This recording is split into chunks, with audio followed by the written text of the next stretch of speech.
All right, today we're diving into a theological idea from our source material that might just completely change how you look at the sky. It's built around this one really wild question.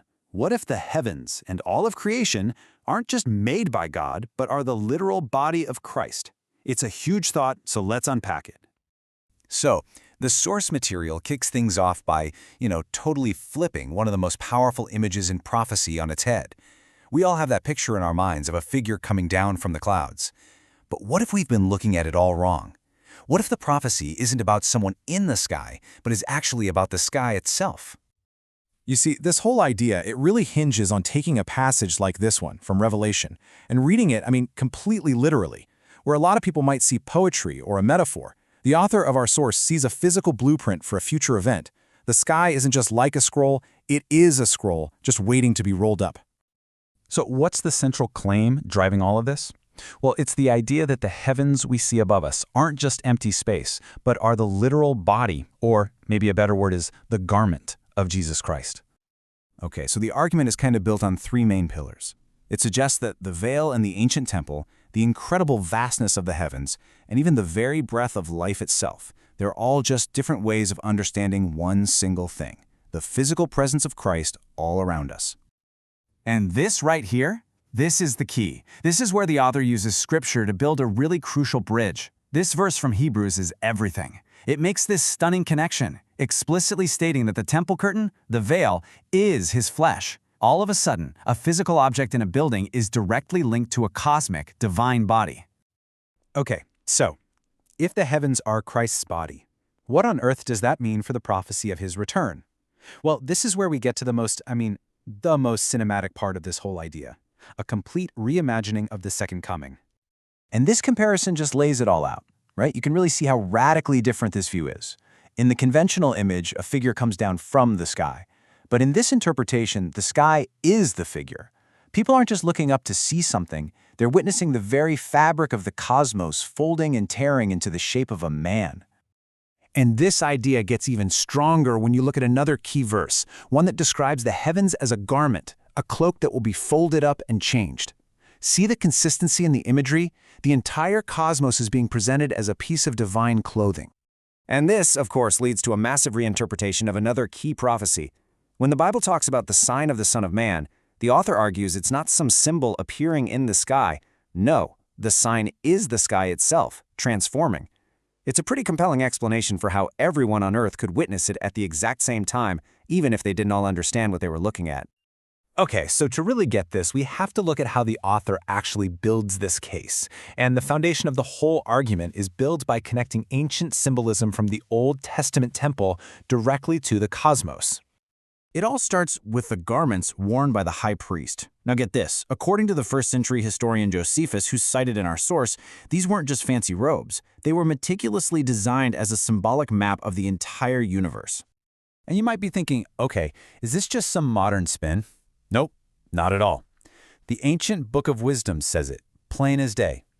On his long robe could be seen the whole of the universe. The garment itself was a microcosm of everything in existence.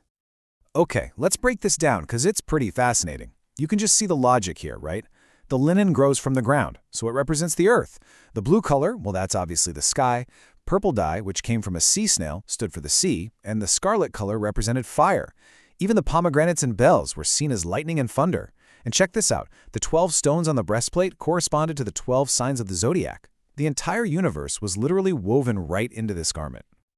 Right, so if the heavens are this divine garment, you might think that's the end of it.